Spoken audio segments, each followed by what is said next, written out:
Dans la vidéo passée, nous avons eu à configurer les indicateurs que nous aurons à utiliser dans la stratégie. Ok. Dans cette vidéo, nous allons parler des conditions qui doivent être réunies avant que nous n'ayons le droit de prendre une décision quelconque sur le marché. Et entre autres conditions, nous en avons trois. Dans le cadre de notre stratégie, nous en avons trois que le marché doit nous présenter avant que nous prenions une décision. Et j'ai réuni toutes ces conditions-là ici. Ici, nous allons voir la règle numéro 1 est que nous devons attendre le croisement de l'indicateur qu'on appelle RVI, l'indicateur que nous avons configuré, qu'on appelle RVI, et de l'indicateur qu'on appelle stochastique oscillator. Nous devons attendre le croisement de ces deux indicateurs-là à un niveau donné. Et je précise qu'il faut tenir compte, il faut bien regarder le niveau où ils se sont croisés. Il ne suffit pas de voir le croisement pour dire que la règle numéro 1 est validée. Lorsque nous sommes prêts, lorsque nous nous apprêtons à prendre une décision à la vente, c'est-à-dire, bon, je dirais d'abord une décision d'achat d'abord en premier, il faut que ces indicateurs-là se croisent sur la ligne 10, là où nous avons configuré la ligne 10. Je vais expliquer ça plus en détail lorsque nous irons sur les graphiques tout à l'heure. Alors, donc, il faut attendre le croisement de ces deux indicateurs RVI et stochastique oscillator. Il faut les attendre le croisement au niveau 10 en cas de vente. D'accord? Donc, c'est une première condition pour dire nous devons nous apprêter à buy, à faire un achat, à placer un ordre d'achat. Et lorsque ces indicateurs se croisent maintenant au niveau 90, je vais encore donner plus de détails tout à l'heure. Lorsque ces indicateurs se croisent au niveau 90, nous allons alors commencer par nous apprêter nous allons dire, voilà la règle numéro 1 qui nous donnera le droit de prendre une décision à la baisse, c'est-à-dire de nous apprêter à prendre un ordre de vente. Ok, donc c'est la première règle. Je fais un récapitulatif. Attendre le croisement de la RVI et de stochastique oscillator au niveau 10 dans le cas d'un ordre d'achat et au niveau 90 dans le cas d'un ordre de vente. J'espère que nous avons compris. Alors, la règle numéro 2 est que nous devons, une fois le croisement des indicateurs que nous venons de citer, de préciter et effectué, alors nous allons attendre le croisement des deux moyennes mobiles. Les moyennes mobiles sont les indicateurs que nous avons ajoutés directement sur le graphique. Ok, les moyennes mobiles sont les indicateurs que nous avons ajoutés directement sur le graphique. Donc, il faut donc attendre le croisement également de ces deux indicateurs-là sur le graphique là-bas. Donc, je fais un récapitulatif des deux. Nous regardons si les indicateurs RVI et stochastique se sont croisés à un niveau donné dans la fenêtre des indicateurs en bas. Et nous regardons maintenant si les moyennes mobiles, les deux moyennes mobiles qu'on a configurées sur le graphique se sont croisées également sur le graphique là-bas. D'accord? Maintenant, la règle numéro 3, nous allons beaucoup plus l'expliquer lorsque nous serons sur le graphique également. La règle numéro 3 est que nous devons entrer en position à l'ouverture d'une nouvelle bougie, pour ne pas dire la clôture d'une bougie englobante. D'accord? Je m'explique. Nous devons, lorsque c'est un ordre d'achat que nous voulons prendre, nous devons attendre l'apparition d'une englobante haussière. C'est clair, j'espère. Nous devons attendre l'apparition d'une bougie qu'on appelle englobante baissière. J'espère que tout le monde connaît ce qu'on appelle englobante baissière. D'accord? Pardon, haussière, je veux dire, dans le cas d'un ordre d'achat. OK? Donc, nous allons attendre l'apparition d'une englobante haussière dans le cas d'un ordre d'achat. Dans le cas d'un ordre de vente, nous devons attendre l'apparition d'une englobante baissière. Donc, voilà la troisième condition, la troisième règle qu'il faut attendre pour prendre une décision. Je vais plus donner des détails lorsque nous serons dans le cas lorsque nous serons sur les graphiques. Voilà. Donc, nous sommes sur le graphique de Step Index ici. OK.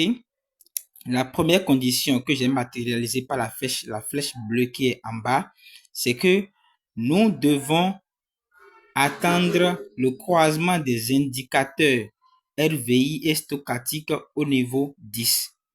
Si vous regardez bien, vous allez voir que là où j'ai mis la flèche bleue en bas, c'est là où il y a eu le croisement des indicateurs, des deux indicateurs de la fenêtre des indicateurs. Vous voyez, il y a eu le croisement là. Et quand nous regardons un peu devant, nous voyons que c'est le niveau 10. Le croisement a eu lieu au niveau 10. Ça fait la première condition validée.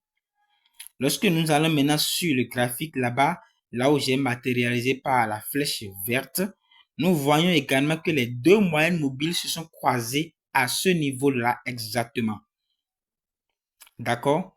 Voilà les deux conditions qui sont validées d'abord. Nous allons nous arrêter là pour les deux conditions d'abord et continuer maintenant sur un autre graphique pour voir. OK? Donc, ici, nous voyons, nous sommes sur le marché de Boom 1000 ici. Vous allez voir que j'ai matérialisé également, dans ce cas, la flèche bleue. J'ai matérialisé le croisement des deux indicateurs en bas là. Vous allez voir que la flèche bleue, le niveau est le niveau 90. Donc, les indicateurs là se sont croisés au niveau 90. J'espère que vous avez compris et que vous me suivez très bien. Ça fait la première condition validée. Et là, je précise que le niveau 90, je vous rappelle que le niveau 90 nous donne, un avertissement pour prendre un ordre à la baisse, un ordre de vente. OK? Je vais regarder encore sur le graphique. Je vois que là où le niveau nous avons matérialisé par la flèche verte, nous avons remarqué que il y a eu également le croisement des deux moyennes mobiles à ce niveau exactement. OK? Donc, les deux conditions sont validées. Nous irons également sur le marché de Step Index.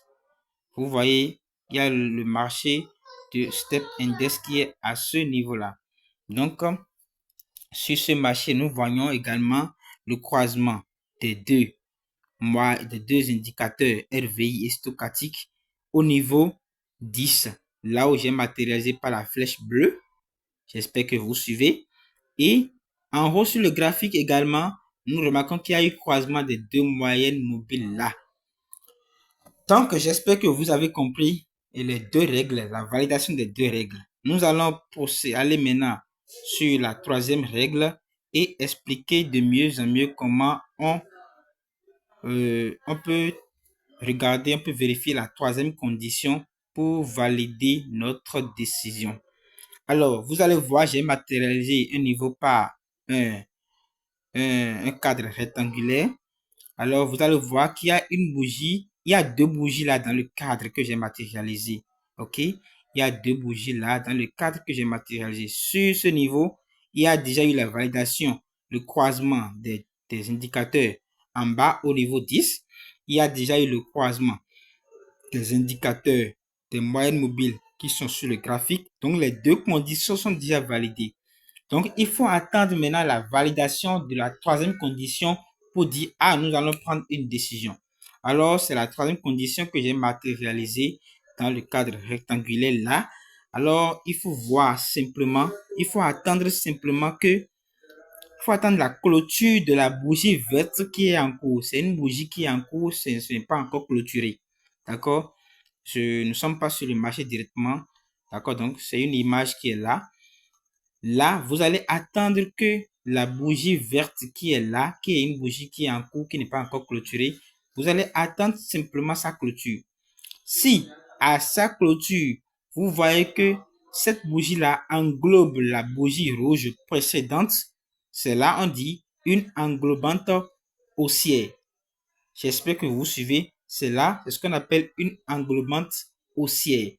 Une bougie verte est apparue et a englobé la bougie rouge précédente. Là, si la bougie là se clôture immédiatement au point de clôture de la bougie verte, nous prenons immédiatement un ordre d'achat. Si cette bougie là se clôture, alors il y a une autre bougie qui va s'ouvrir automatiquement. Et c'est à l'entrée, à l'ouverture de la nouvelle bougie qui va apparaître, c'est-à-dire une troisième bougie qui va venir. C'est à l'ouverture de cette bougie-là que nous allons prendre notre ordre d'achat. D'accord? Ici, nous n'avons pas de preuve sur ce graphique-là de Boom 1000. Nous n'avons pas de preuve que la condition est validée. Les graphiques que je vais vous montrer tout à l'heure donnent la preuve que oui, la stratégie marche effectivement. Alors, nous allons continuer. OK? Nous allons aller sur le marché de Boom 1000 toujours, oui. Voilà. Ça, je suis allé un peu en arrière pour vous montrer un ordre qu'on avait pris et qu'on avait rentabilisé. Vous voyez que à ce niveau-là, il y a eu le croisement des deux moyennes mobiles en haut. Je recommence par la première règle. Il y a eu d'abord le croisement des deux indicateurs RVI et stochastique en bas au niveau 90. Ça veut dire que nous nous préparons à placer un ordre, à prendre une position d'achat et de vente. D'accord? Nous nous apprêtons là à prendre une position de vente. La deuxième règle, la deuxième condition est que il y a eu le croisement des deux moyennes mobiles sur le graphique, des deux moyennes mobiles sur le graphique là-bas, là où j'ai matérialisé par la flèche verte. D'accord? Mais j'ai mis après le rectangle, le cadre rectangulaire pour matérialiser la troisième condition. La troisième condition qui nous dit d'attendre la clôture d'une bougie. Dans ce cas, nous voulons prendre un ordre d'achat, un ordre de vente, pardon. Dans ce cas, nous voulons prendre un ordre de vente. Alors, nous devons nous attendre à une englobante baissière. D'accord? Nous devons nous attendre à une englobante baissière. Dans notre cas ici, il y a une bougie verte. La bougie verte qui a une longue mèche là, dans le cadre rectangulaire que j'ai mis. Nous allons attendre la clôture de la bougie rouge qui suit immédiatement cette bougie. J'espère que vous voyez la bougie verte qui est dans le cadre rectangulaire. Nous attendons maintenant la clôture de la bougie rouge qui a suivi. Quand il y a eu clôture, vous avez vu que le corps de la bougie rouge a englobé exactement la bougie verte, le corps de la bougie verte précédente. Donc, nous prenons immédiatement un ordre de vente à la clôture de la bougie rouge. Et celui qui a pris l'ordre de vente, vous voyez, le marché est descendu automatiquement. Le marché est descendu complètement après cette prise de position. Vous allez voir que le marché n'a même pas fait de retracement. Le marché n'est plus allé en haut à partir de ce niveau. D'accord? Nous allons encore prendre un dernier graphique pour expliquer davantage. Alors, ce dernier graphique sur le V10S, d'accord? La vidéo est un peu longue. Je vais vite finir avec ceci pour clôturer la vidéo, pour finir la vidéo. Nous sommes ici sur le marché de V10 secondes. Nous voyons qu'il y a eu croisement des deux indicateurs au niveau 10 en bas, les indicateurs stochastiques et RVI en bas. Il y a eu croisement de ces deux indicateurs-là en bas au niveau 10. Ça veut dire que nous devons nous apprêter à prendre un ordre à la hausse, un ordre un ordre d'achat. OK? Nous allons maintenant vérifier la deuxième condition qui est le croisement des deux moyennes mobiles sur le graphique. c'est également validé. Dans le cadre rectangulaire maintenant, la dernière décision que nous devons, la dernière règle qui doit être validée pour que nous prenions la décision, dans le cas de ce marché, nous voyons qu'il y a une bougie, une petite bougie rouge là. Vous pouvez zoomer la vidéo pour bien regarder, d'accord? Il y a une petite bougie verte là qui a des mèches longues, mais qui a un petit corps, d'accord? Nous devons attendre que cette bougie maintenant soit englobée par une autre bougie. D'accord? Une englobante haussière, bien sûr, parce que nous voulons prendre un ordre d'achat. Une englobante haussière. D'accord? Et effectivement, vous voyez que à la clôture de l'englobante là, la bougie verte qui a suivi, c'est ça qu'on appelle l'englobante.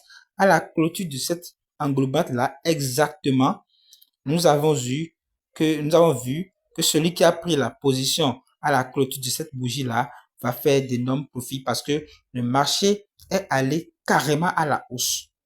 D'accord? Voilà, donc nous sommes à la fin de cette vidéo. J'espère que vous avez compris. NB, vous allez voir que sur tous les graphiques, nous sommes restés en H1 pour prendre la décision. Donc, vous-même, pour faire les analyses, la stratégie est applicable en H1. Donc, vous restez en H1, toujours en H1 pour prendre les décisions, pour prendre une décision quelconque. D'accord? Merci beaucoup. J'espère que vous avez suivi avec attention.